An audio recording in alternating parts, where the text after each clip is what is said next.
Jenno Lieber from the MTA will give us the status of the system, and then we'll be able to entertain some limited questions. There will be another briefing later this afternoon where we'll be able to update that, and then additional briefings as needed.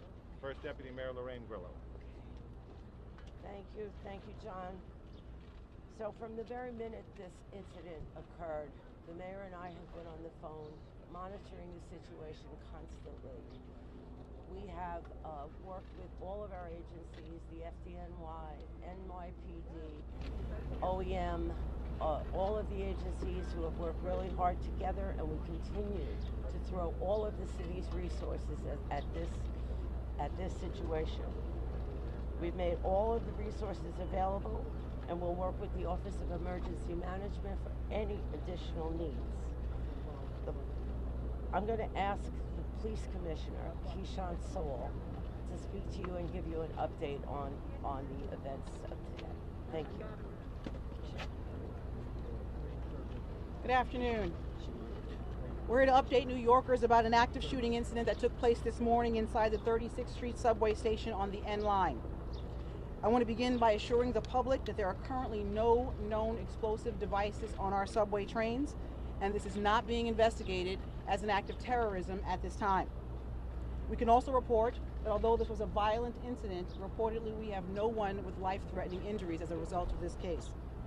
This investigation is only hours old, so please note this information is subject to change. Just before 8:24 this morning, as a Manhattan-bound N train waited to enter the 36th Street station, an individual on that train donned what appeared to be a gas mask. He then took a canister out of his bag and opened it. The train at that time began to fill with smoke. He then opened fire, striking multiple people on the subway and in the platform. Again, we will describe him as an individual. He is being reported as a male black, approximately 5 feet 5 inches tall with a heavy build. He was wearing a green construction type vest and a hooded sweatshirt. The color is gray. At this time, we are working with our federal partners where we are asking for the public's help. Anyone with information, videos, or photographs, no matter how insignificant they think it may be, is encouraged to call Crime Stoppers at 800-577-TIPS. All calls are strictly confidential. I'd like to turn it over to the FDNY to give information about the victims. Oh, I'm sorry. I apologize. The governor would like to speak now. Governor Hochul, my apologies. That's all right. Good afternoon. This morning, ordinary New Yorkers woke up in anticipation of a relatively normal day. They left their homes en route to school, en route to their jobs, and to a normal day, as I mentioned. That sense of tranquility and normalness was disrupted, brutally disrupted, by an individual so cold-hearted and depraved of heart that they had no caring about the individuals that they assaulted as they simply went about their daily lives. This individual is still on the loose. This person is dangerous. They're asking individuals to be very vigilant and alert. And you'll get more reports on specificity as the day goes on. So this is an active shooter situation right now in the city of New York. I just got off the phone with the mayor. He's recovering well. He is monitoring. He's actively engaged in the situation. I wanted to let him know that the people of the entire state of New York stand with the people of this city, this community, and we say no more. No more mass shootings. No more disrupting lives. No more creating heartbreak for people just trying to live their lives as normal New Yorkers. It has to end, and it ends now. And we are sick and tired of reading headlines about crime, whether they're mass shootings or the loss of a teenage girl or a 13-year-old. It has to stop. I'm committing the full resources of our state to fight this surge of crime, this insanity that is seizing our city, because we want to get back to normal. It has been a long, hard 2 years. That's what we crave, that sense of stability and normalcy, and this is what the mayor and I are going to continue to work toward. And I thank the partners, the brave people of the MTA, the first ones who had the sense, the drivers of the train, to leave the station to make sure no more victims could be hurt. The NYPD FDNY, state police, everyone involved in this has one purpose, and that's to stop the insanity of these crimes. You'll hear now from our fire department. I want to thank them for being there to help us diffuse a volatile situation, but we'll be giving continued reports as this day unfolds. Again, we ask everyone to be careful, be cautious, report what you see. It is likely that someone out there listening to this is going to help us lead us to that individual. You have a description of what they're wearing, you know the details, but this is the day. We pull together as New Yorkers, united in a common purpose to say no more. And that is what I'm going to continue to do as the governor of the state of New York, working with our local partners right here. Thank you. Thank you, Governor. Good afternoon. This morning, the FDNY received reports of gunshot victims in the subway. Thanks to their quick response, we were able to treat 16 patients. 10 of those patients are suffering from gunshot wounds at this time, and 5 of them are in critical but stable condition in our local hospitals. Can you say that again? Yes, we have 16 total patients. 10 of them are suffering from gunshot wounds, and 5 of them are in critical but stable condition at this time. I'm going to pass it over to the MTA for an update on our subways. Okay. First of all, we have to thank the NYPD and the FDNY and the whole team who've done so much to protect us and help immediately to recover from this situation. And I also need to acknowledge the MTA workers who had the foresight to immediately move a train that was on the platform, the R train, out of the station so it could carry people to safety. That was smart thinking. Right now, B service is suspended, W service is suspended. The D and the N and the R are running with suspensions and some shuttle buses.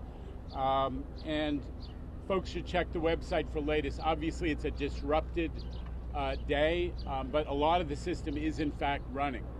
I just want to say one thing on a personal note, which is on 9/11, I stood on 4th Avenue and watched people, New Yorkers, come back from that tragedy. And I watched New Yorkers help each other and storekeepers walk out and give people water. That was the same thing we saw on the platform today.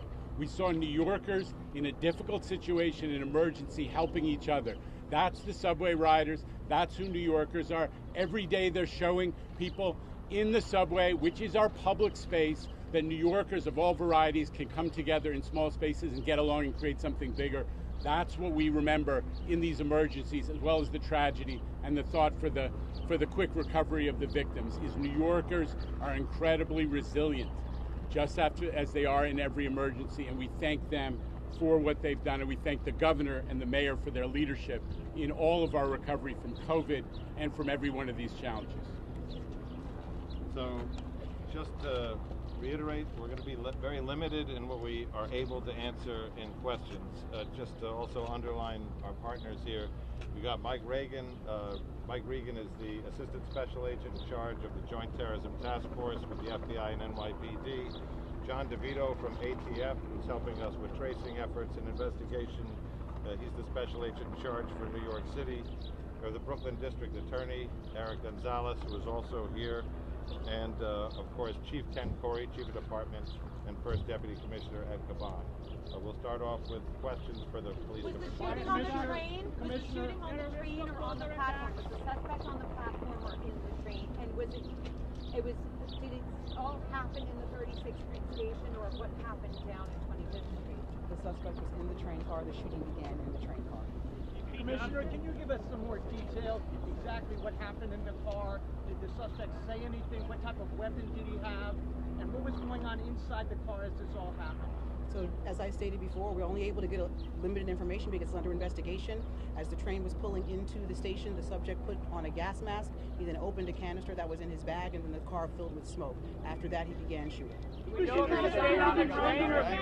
Guys, one time! Guys, one time! Hang on. Commissioner, does this appear to be random? Any idea why this individual did this and did this here? We do not know the motive at this time, but we're not ruling anything out. The injuries that are not gunshots, are they shrapnel wounds? What are the other injuries that were not gunshot either? We want the fire department. There are a variety of other injuries, from smoke inhalation to shrapnel to panic from the incident. When you say shrapnel, what would the shrapnel come from? It could be from anything. It's still under investigation at this time, so it could be a grazing from a bullet. It could be from the panic after following the incident. Not from an explosive device. Not at this time. Any idea the suspect where they go to the train tracks? You stay there. You can find him tomorrow. Any idea of the whereabouts of the That's subject to investigation. We're endeavoring to determine that right now. Okay, Josh? Why were the trains not? Commissioner, why do you connect this more to the litany of gun violence and not terrorism as this state? Why rule out terrorism? I'm not ruling out anything.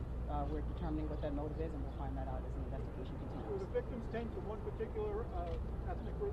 No, sir. The victims have a variety. Is anything else recovered down there? Hang on. We got time for about 2 more. Why were the trains not shut down immediately? And if they were, could it have been easier to catch the suspect? That's not the case. How were the cameras working in the subway station? I'm sorry, I didn't hear you. Were the cameras working in the subway station? That's under investigation as we speak. Do you suspect if it's an MTA worker, given that they were wearing a construction vest? Or We have not possibly another city worker or something? We have not identified the subject. He was wearing a green type construction Governor vest. Hochul, do you want to comment on the arrest of your Lieutenant Governor Brian Benjamin? Did he speak to you this morning? Were you aware, and will you continue to campaign with him? I'll be happy to report on that later today. We'll have a statement out there. I've not had a chance to speak to him. I was doing media interviews this morning, but this is not the place, but I will be addressing it very shortly. Let's focus on the fact that there are people in a hospital right now fighting for their lives. Those are the people we're thinking about and praying for at this moment. All right, thank you very much. Listen, we're going to get... Hang on a second. Hang on a second. We're going to get back to you with a time for an update later. The information is developing. We expect to have more later, and that will not be here. That will be either at the precinct or headquarters. We'll find an appropriate location where we have enough room and we can do this in a controlled environment. He said the other briefing's not here. It's going to when the other briefing? Well, it'll be announced. It'll be announced. Guys, we can come get on mics, please. Yeah, we're gonna. I think we're gonna start restoring vehicular traffic on 4th Avenue. So. It was said there were, right now we know 10 gunshot wounds, 5 victims. Yes. Let's go. Call the office. Okay. Guys, let's get microphones. We're gonna start opening up 4th Avenue soon. So. Microphones out. Thank you. Let's go. What'd you say is about to happen? They're gonna start opening up 4th Avenue. Okay, thank you, sir. Sorry. No, you're okay. I'm sorry. I'm struggling to get my mic.